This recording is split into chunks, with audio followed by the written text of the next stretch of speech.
Telak banget, bantahan Anies Baswedan tidak ada deadline 40 hari dan 4 Agustus langsung ditantang oleh petinggi PKS. Ya, jubir PKS M. Khalid menantang Anies Baswedan untuk buka-bukaan terkait deadline 40 hari dan 4 Agustus untuk mencari tambahan kursi. Hahaha. Nah, cuman dalam perjalanan ini beberapa hari kemarin kita dengar teman-teman jubir di PKS dalam media, di TV-TV juga mengatakan bahwa Anies diberi deadline 40 hari, kemudian diberi deadline mencari partai hingga tanggal 4 Agustus. Nah, barangkali kita sama-sama tahu Pak Herudin bahwa dalam urusan pilkada ini kan kita sudah diarahkan tidak boleh berkomunikasi langsung, saya dan Pak Herudin dan juga yang lain-lain. Tapi semua pembicaraan soal pilkada ini harus satu pintu dan Ya itu. Ya, ini sudah mulai nih ya. Oke. Jadi konfirmasi Mas. Jadi teman-teman semua, kami sangat menghormati pandangan dari Mas Anies ya terkait apa yang disampaikan, dan saya sendiri juga tidak mendapatkan secara khusus ya, juga saya mendapatkannya di media-media sosial ya. Dan saya kira begini saja, apa yang sudah disampaikan oleh PKS tentu juga bisa difahami oleh Mas Anies, dan Mas Anies dan PKS insya Allah kita bisa berkomunikasi dengan baik.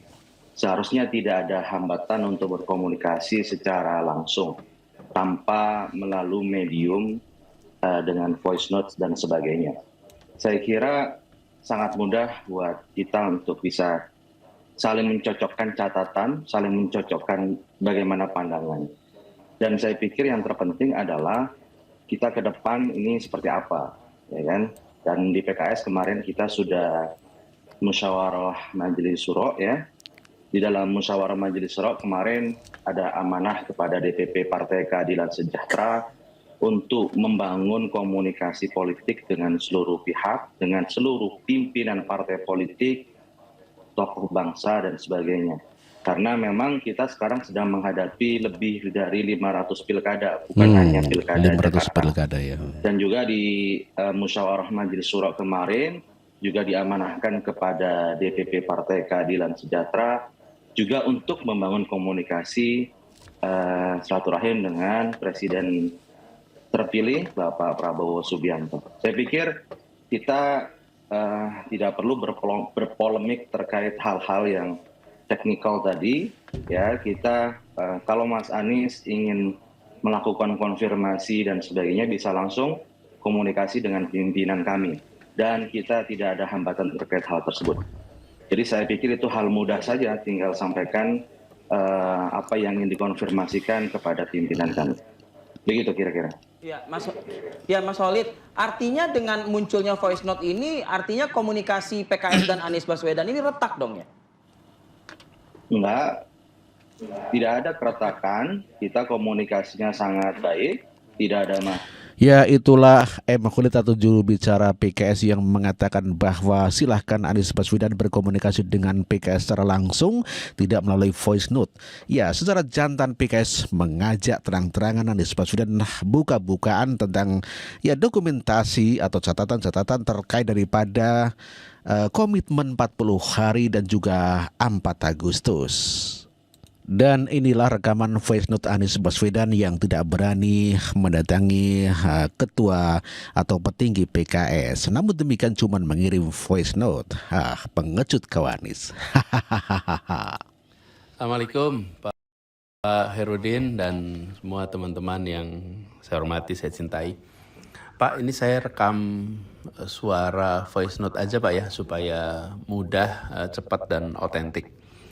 Jadi kita ingat ya Pak ya, dulu ketika sesudah mendengar kabar bahwa PKS mendeklarasikan saya dan MSI sebagai pasangan calon, maka itu kan tandanya kita semua kerja bersama ya menuju tanggal pendaftaran nanti tanggal 27-29 Agustus. Nah, cuman dalam perjalanan ini beberapa hari kemarin kita dengar teman-teman jubir di PKS dalam media, di TV-TV juga mengatakan bahwa Anies diberi deadline 40 hari, kemudian diberi deadline mencari partai hingga tanggal 4 Agustus. Nah, barangkali kita sama-sama tahu Pak Herudin bahwa dalam urusan pilkada ini kan kita sudah diarahkan tidak boleh berkomunikasi langsung, saya dan Pak Herudin dan juga yang lain-lain. Tapi semua pembicaraan soal pilkada ini harus satu pintu dan Ya itulah tadi mengenai kenyataannya Anies Baswedan mengatakan bahwa tidak ada pembicaraan mengenai deadline 4 Agustus dan juga 40 hari di mana Anies Baswedan untuk mendapatkan tambahan kursi 4 agar bisa melaju di Pilgub Jakarta. Lalu bagaimana pendapat Adi Prayitno pengamat politik terkait daripada voice note yang diberikan Anies Baswedan kepada petinggi PKS? Saya kira PKS rasional kalau harus mengevaluasi dan mengedit dukungan politiknya ke Anies Baswedan. Rasional. Sangat rasional. Anies Kenapa? Baswedan sudah merasa rumahnya di PKS. Masalahnya Anies ini dianggap tidak terlampau memperjuangkan keinginan PKS. Betul. PKS hanya ingin Sohibul Iman bisa berlawan dengan Anies. Anies tinggal yakinkan partai politik yang lain yang katanya memberikan dukungan ke Anies untuk bisa menduetkan antara Anies dan Sohibul Iman. Itu yang prinsip. Makanya ada upaya untuk meninjau dukungan ke Anies itu misalnya ke Kim. Tinggal diuji apakah kalau PKS ke Kim dapat wakil, tentu yang menjadi utama dari PKS adalah Sohibul Iman atau kadernya yang lain bisa berlayar. Tapi kalau gabung ke Kim, wakilnya bukan PKS, tapi PKS ada di Kim, berarti bukan kader yang diinginkan oleh PKS. Tapi ada tujuan-tujuan lain, menjadi bagian dari koalisi Prabowo, Gibran. Untuk 5 tahun yang akan datang. Tapi per hari ini saya membaca bahwa PKS itu sebenarnya cinta matinya kepada Anies. Cuman Anies kalau mau berlayar wajib hukumnya ada Sohibul Iman, ada kader PKS di situ. Tanpa itu maka PKS mencoba untuk membangun komunikasi dengan Dan yang Anda lain. melihat Anies tidak memperjuangkan itu atau bagaimana? Kelihatannya tidak memperjuangkan karena Anies merasa bahwa PKS itu bisa dikonsolidasikan. PKS itu sudah di tangan. Jadi PKS ini kalaupun toh mau bermanuver tidak akan mungkin pindah ke lain hati. Saya justru membaca Anies ini agak kaget dan mungkin sedikit menyesal dengan apa yang dilakukan oleh PKS. Kenapa menyelesai? Apapun judulnya, PKS ini adalah cinta setianya Anies Baswedan. Itu dari dulu. Maka itu kaget tadi itu ya? Kaget loh, kok ini cinta setia, cinta tulusnya tiba-tiba mengevaluasi dukungan. Sementara keinginan PKS nyaris tidak pernah diperjuangkan oleh Anies Baswedan. Kalau mau jujur, PKS itu... Kita tahu dari mana nyaris tidak pernah diperjuangkan itu kita tahu Ya dari mana. buktinya tak ada dukungan partai lain per hari ini di luar PKS. Ya sulit juga Mas apa yang mau disampaikan oleh Anies ke partai-partai lain. Karena sudah di-lock. Ya artinya apa? Kalau PKS mengunci pakai Sohibul Iman wajib maju kadernya, Anies harus cari tambahan partai lain dong. Iya. Bergening apa yang berlayar yang ditawarkan disampaikan oleh oleh Mas Betul, Solid. yakinkan Nasdem, yakinkan PKB, yakinkan PDIP mungkin bahwa Anies layak diusung mereka sebagai calon gubernur. Jadi Anies itu harus diwarnai warna politiknya. Anies mewarnai Nasdem, kalau Nasdem tidak mau, Anies bisa tidak diklaim sebagai bagian dari PKB sehingga wakilnya yang dikunci oleh PKS ini berlayar. Ini yang saya kira memang harus dihitung juga oleh Pak Anies Baswedan itu.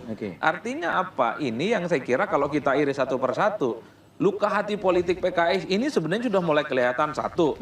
Ketika Sandi maju sebagai calon wakil presiden, jatah wakil gubernur Jakarta mestinya PKS. Iya. Tapi Anies tidak memperjuangkan Tidak memperjuangkan. itu. Justru orang lain yang ngambil dari Gerindra. Yang kedua, faedah elektoralnya di pilkada, itu PKS paling sedikit kok.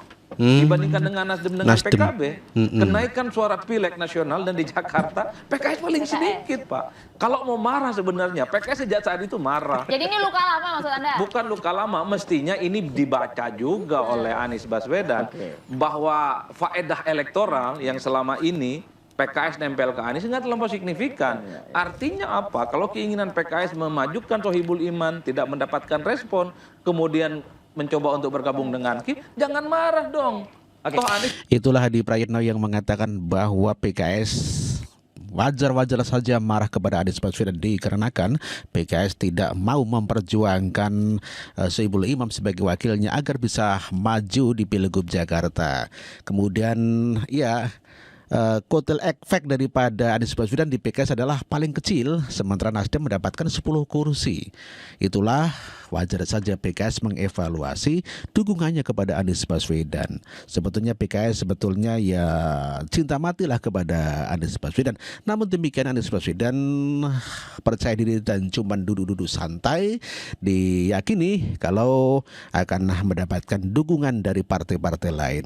Ya tentu saja Anies begitu yakin dikarenakan Nasdem juga sudah mengusulkan, kemudian juga PKB juga sudah mengusulkan, apalagi PKS sudah terang-terangan secara resmi mengusulkannya di Pilgub Jakarta. Namun demikian semuanya tak berbekas dikarenakan walaupun dapat dukungan, kalau tidak didaftarkan ke KPU maka batal.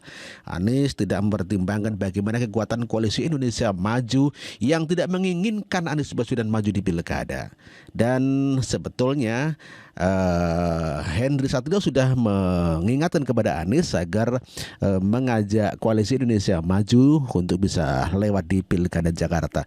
Namun demikian karena terlalu sombongnya Anies Baswedan, waktu memberikan 11 dari 100 kepada Prabowo Subianto, itu memberikan nilai yang sangat sakit hati kepada Prabowo Subianto, sehingga Prabowo dengan tegas menolak kehadiran Anies Baswedan.